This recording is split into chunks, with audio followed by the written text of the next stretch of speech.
There is nothing better for a cup of tea than warm and fragrant pastries. Do you agree?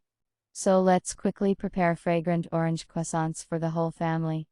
Very easy and very fast. I always have ready-made puff pastry in my freezer. Croissants can be made from both ordinary puff pastry and puff pastry yeast dough. I prefer croissants made from ordinary puff pastry.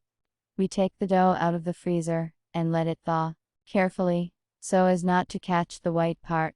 Remove the peel from the orange with a fine grater. We will need about half a teaspoon of zest. Cut off a slice of orange a washer about 1 centimeter thick.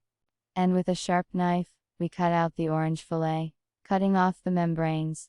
For each croissant, I laid out 4 or 5 pieces of fillet, but I had a large orange. Roll out the dough slightly, giving it a shape close to a square. For comparison, the photo shows one sheet of factory size, and the second rolled out. Cut diagonally into 2 triangles. Spread a quarter of the zest and a quarter of the orange fillet on the wide part of the triangle.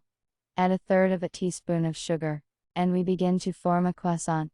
To prevent the juice from leaking out and burning during baking, lightly press the dough around the filling, and roll the dough into a croissant bagel. I made the next 2 croissants a little differently. I sprinkled sugar on the dough, and lightly rolled it with a rolling pin. And I didn't add sugar to oranges anymore. I experimented. And then everything is the same. We spread the zest and orange and roll it into a bagel. Those croissants in which the filling was with sugar, I moistened with water on top with a brush, and sprinkled with sugar. Also experimented.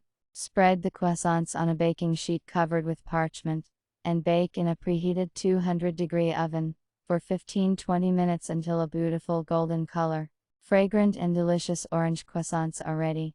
It's time to drink tea. Inside they are very juicy, fragrant and delicious.